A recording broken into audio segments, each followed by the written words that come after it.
Good morning. It's definitely an honor to be able to speak with y'all this morning. Thank you for the opportunity to be able to allow me to speak. It's kind of weird. We had kind of like a full circle moment last night. Me and Brother Hatcher were talking at dinner, and my mom had texted me the other day, and she was like, we had ran into one of your friends, Brooks. And I was like, yeah, I know Brooks. I went to camp with Brooks for around 2 years when I was in high school. Well, Brooks happens to be his nephew. And it was kind of funny because him and my dad graduated together a few months back. And apparently they went and ate dinner together. And when Brooks got there, apparently he got there a little late. He got there, and as he was talking, they started talking about where my parents were from, which is Bryan College Station. That's where they're residing in right now. And Brooks happened to hear it, and he was like, do you happen to know Gabriel Dindy? And as he was talking to my parents, my mom, kind of being the jokester she is, she was like, nah, it doesn't ring a bell, you know? And it was kind of funny, and they ended up telling him that they were his parents, but that they were my parents. And it just kind of was a funny story that we kind of shared last night. The title today will be, Will You Wait on the Lord When Hope Seems Distant and the Journey Seems Long? It kind of goes along with the Bible class this morning when we talked about them being in the wilderness. There's probably not a better example of a journey seeming long than that one. Oftentimes we tend to ask God, why? Why haven't you given me this? Why haven't you answered my prayers? A preacher once told me, if you want God to do the super, you got to do the natural. We ask for everything, but are we doing His will? We sometimes forget that He is all-knowing, that He's all-powerful, and that He sees everything. And He is able to answer our requests when He sees fit. We are on God's timing, not ours. Today I'm kind of preaching to myself.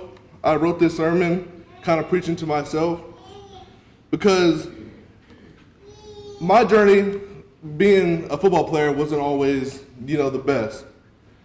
Coming out of high school, I had a major knee injury, tore my ACL at the Under Armour All-American game right before I was going to college. I was planning on going to Texas A&M University.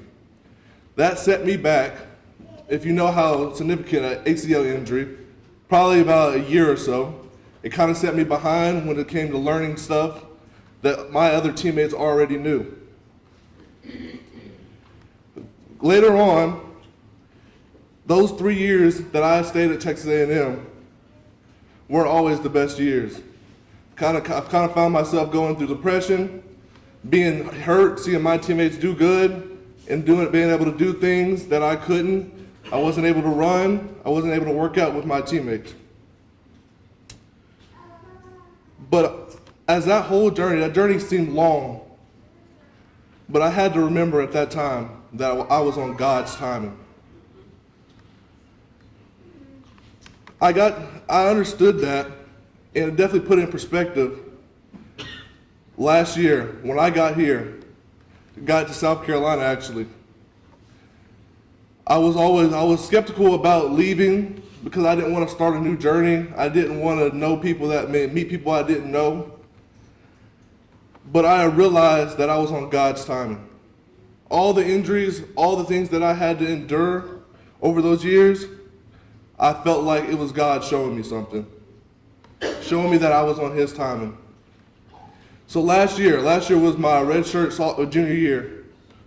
I was able to come to a team, not only just a team, but a team that was based on family.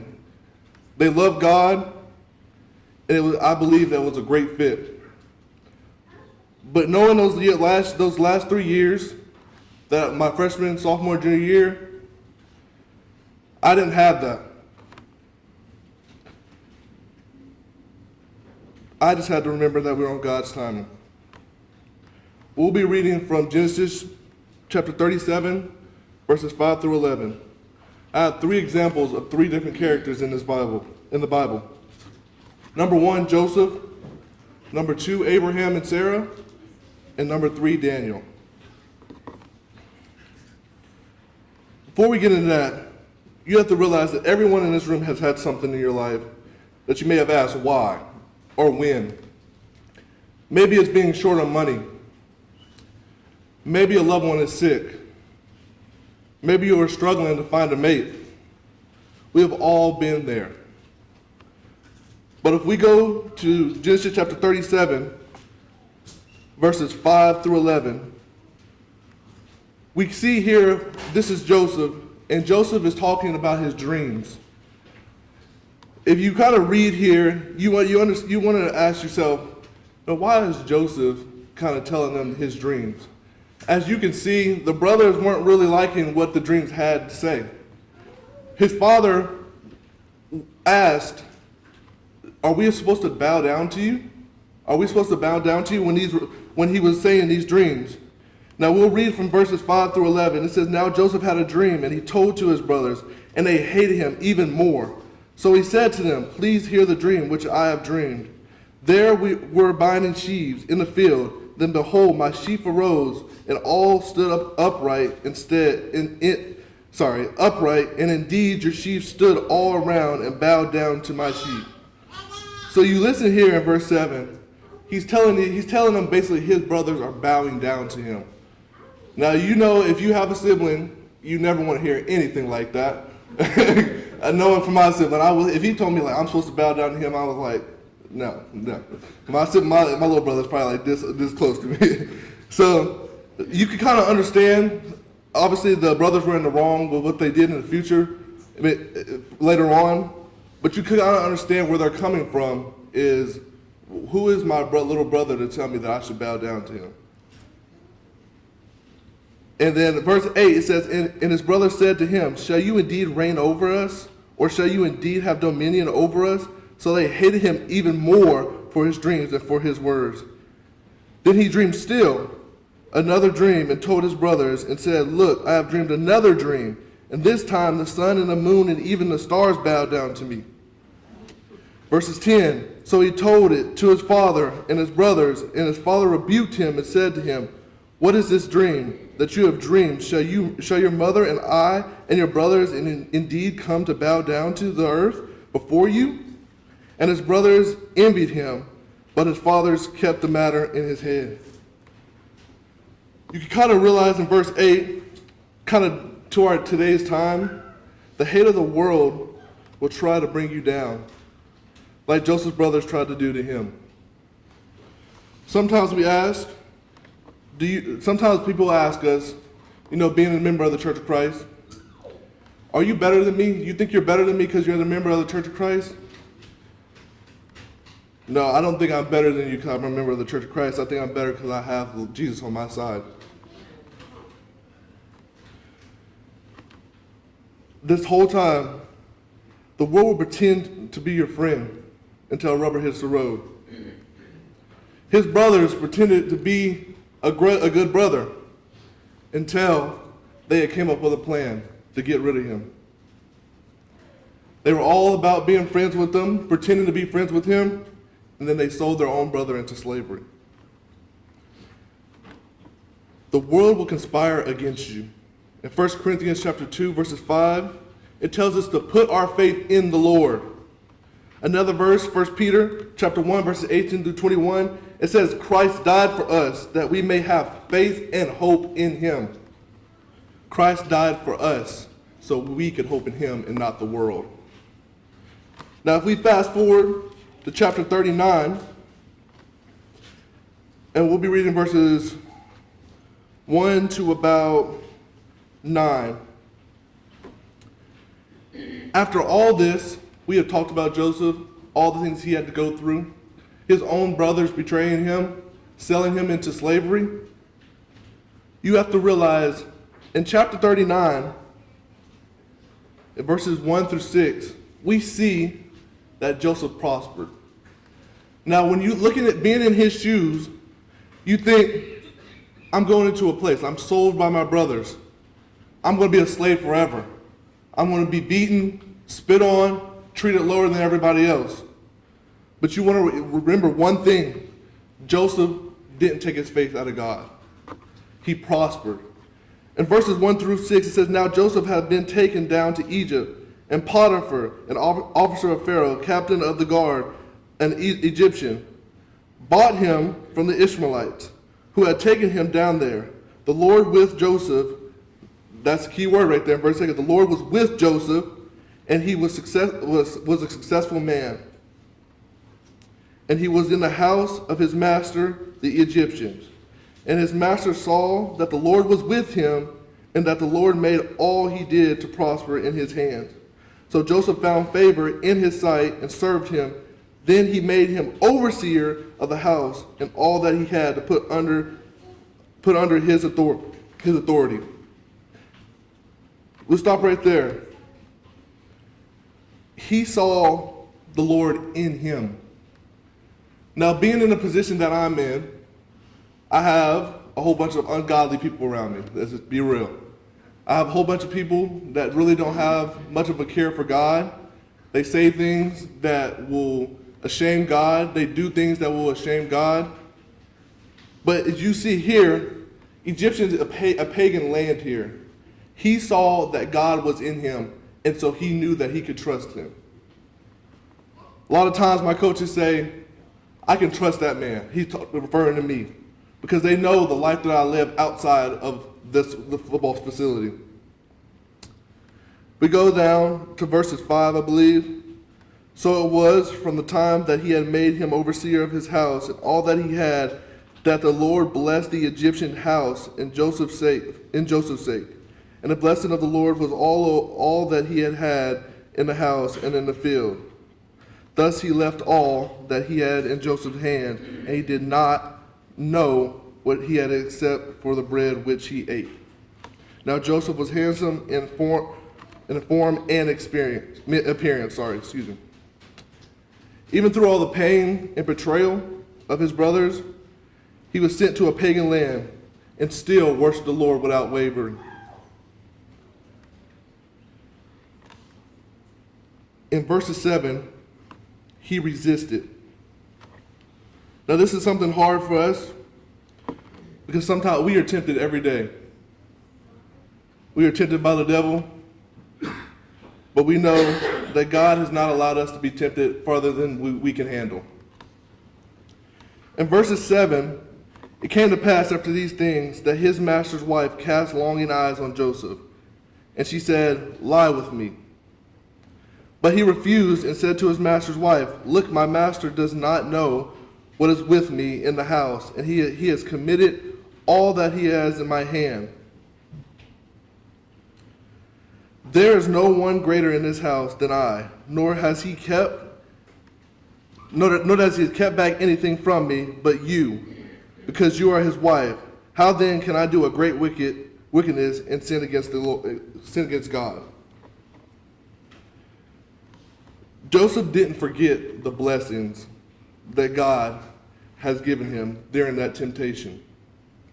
He remembered that he was blessed by God and through God. Just like Joseph, I had to remember that God had blessed me with so much. So in that time of frustration, I couldn't forget and blame him. With all the struggles in your life, are you blaming him instead of remembering the blessings that he's given you? Joseph was falsely accused and put in prison, and he still remained faithful. So what is our excuse? An example of that is kind of during 2020 when COVID happened. I understand it was reasonable to be away for some time, but when it was time to come back, a lot of people used that as an excuse to not come back to service.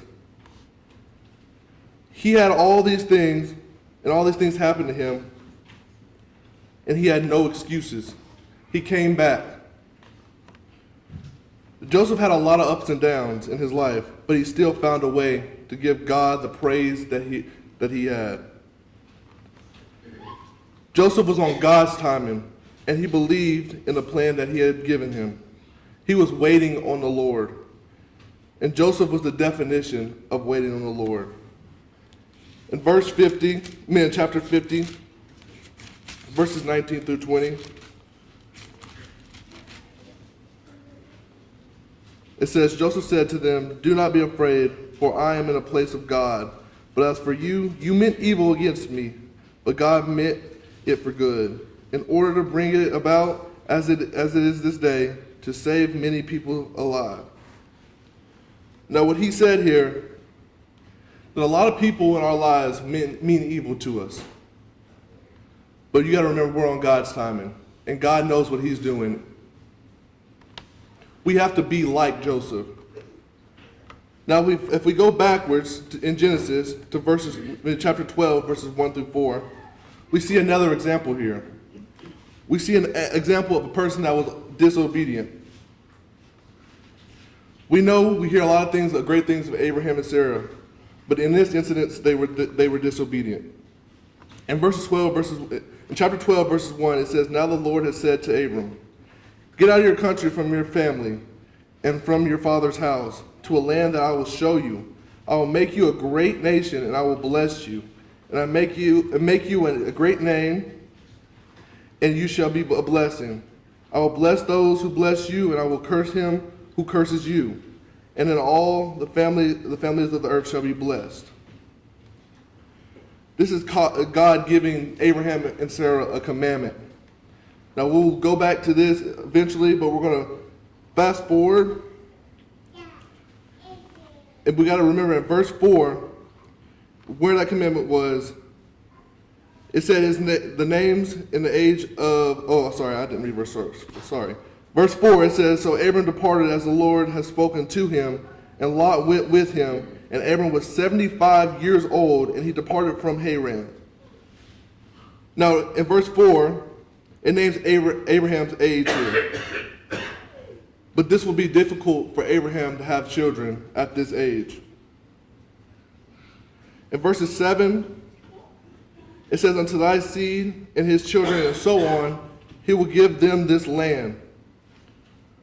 We are on God's timing, so we don't have the right to rush his plan. If we could fast forward to chapter 16, verses 1 and 2, it says, "Now Sarai, Abram's wife, had borne him no children, and she had an Egyptian maidservant whose name was Hagar. So Sarah said to Abram, 'See now, the Lord has restrained me from bearing children. Please go into my maid. Perhaps I shall obtain children by her.' And Abram heeded the voice of Sarah."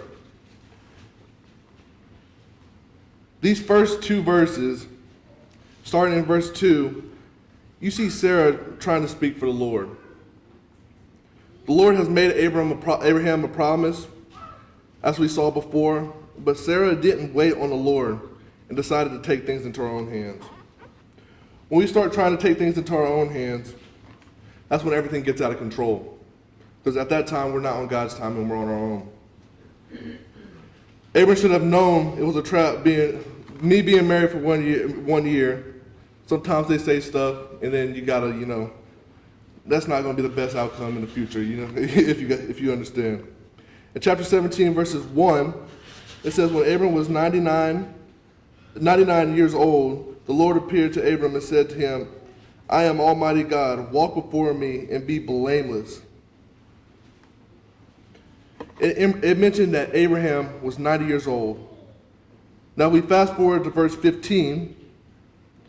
"Then God said to Abraham, 'As for Sarah your wife, you shall not call her Sarai, but Sarah shall be her name. And I will bless her and also give you a son by her.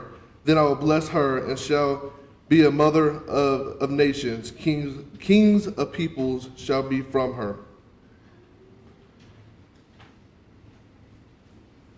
Abraham still had doubt in his heart that God is all-powerful. He laughed when the Lord said he would have a child at his old age. In verses 18 and 21, Abraham said to God, "Oh, that Ishmael might live before you." Then God said no. So you see here in verses 18, Abraham's still not believing God. He's still trying to do things his own way. He's saying Ishmael should have these names our seed go through Ishmael. But God had different plans. Then God said, "No, Sarah your wife shall bear your son, and you shall call him Isaac, and I will establish my covenant with him for an everlasting covenant and with his descendants after him. And as for Ishmael, I have heard you. Behold, I blessed him and will make him fruitful and will multiply him exceedingly. He shall begot 12 princes, and I will make him a great nation. But my covenant will be established with Isaac, whom Sarah I shall bear to you at this set time next year. So God had to remind them that you are on his timing, not theirs. Don't be like Abraham and Sarah in this instance. We have another example. If we flip to Daniel chapter 6. Daniel chapter 6. He was an example. He was diligent. Around this time, in 606 BC, begins Babylon's reign, and it ended in 536. That equals up to 70 years. So that's around this time. And that's when Nebuchadnezzar started to reign. It says, in chapter 6, it says, "It pleased Darius to set over the kingdom 120 satraps." That's basically princes, if you're reading like New King James Version or any other version. I'm reading from King James. "To be over the whole kingdom, and over these 3 governors, of whom David was one, that the satraps might give account to them, so that the king would suffer no loss. Then Daniel distinguished himself above the governors and satraps, because of the excellent spirit was in him." There's another example, just like Joseph, an excellent spirit was in him. He was setting himself apart from the people of the world. "And the king gave thought to setting him over the whole realm. So the governor and satraps sought to find some charge against Daniel concerning the kingdom. But they could not find no charge or fault, because he was faithful. And was there any error? There was no error or fault found in him." In verses 3, Daniel was put in a powerful position. There was an excellent spirit in him. But not only that, he was faultless. I kind of have an example of that, because I've been put in a leadership role during our football, and a lot of people, when they see a leader, they think he's supposed to be perfect. Me and a couple people have been put in a leadership position, and sometimes, our workouts are not the easiest, and they put us in the ground. So I've watched some of my teammates look at the other leaders and go, "You're failing just like everybody else. Why are you a leader?" And then they kind of go off on their own, trying to spread different things. It's kind of like, in this instance, what he did was he was faultless. They found no fault in him. So as being a leader, you should strive to have no fault. In verses 4, they wanted to find fault on him, but they couldn't. He continued to be faithful no matter what. In verses 6, you see, they were basically trying to butter up the king here. They were basically trying to get him to do whatever they wanted. And so the governor and the satraps thronged before the king and said thus to him, "King Darius, live forever." So they're basically trying to say, "Yeah, you're great." They're trying to say how he looks so good and all that stuff like that. But then they had another reason why they were there. "All the governors and the kings and ministers and satraps and counselors and advisors have consulted together to establish a royal statute and to make a firm decree that whoever petitions any god or man for 30 years except you, O king, 30 days, except you, O king, shall be cast into the den of lions." So after they already buttered him up, said all these good and nice things about him, they're basically trying to manipulate him and say, nobody should worship you. Nobody should worship anybody else besides you, knowing that Daniel was worshiping God and God only. They set up this law knowing what Daniel did, But you have to remember here Daniel still worshiped no matter what. Knowing the law that they had set for them, that they should worship no other God besides the king, Daniel still worshiped God. Now put yourself in this situation, knowing the consequence that was going to happen if he did worship another God. He gets put into a den of lions. Would you have enough faith to be able to still worship God knowing what was going to happen to you? Put yourself in that situation. Be fearless. In verse 16 and 20 through 24, Daniel was fearless for one reason, because he believed in the one and true God. He knew that God was with him. Romans chapter 8, verses 31, we all know the verse. If God is with us, who can be against us? Be faithful. In verses 25 to 28, it says, Then King Darius wrote to all the people of the nations and languages that dwell in all the earth, peace be multiplied to you. I make a decree that in every dominion of my kingdom men must tremble and fear before the God of Daniel. For he is the living God and steadfast forever. His kingdom is the one which shall not be destroyed, and his dominion shall endure to the end. He delivers and he rescues, and he works signs and wonders in heaven and on earth, who has delivered Daniel from the power of the lions. So Daniel prospered in the reign of Darius and in the reign of Cyrus the Persian. You see, by him being fearless, faithful, and faultless, that he brought a whole nation unto God. Me being in the position that I'm in, I strive to be like Daniel so I can bring some of my teammates to God. Just by the faithfulness of one man, a whole nation was turned to God. People are ready for something to happen, but God may think you aren't ready. What does God expect from us when we're waiting? To be faultless, to be fearless, and to be faithful. What should we do when time gets hard?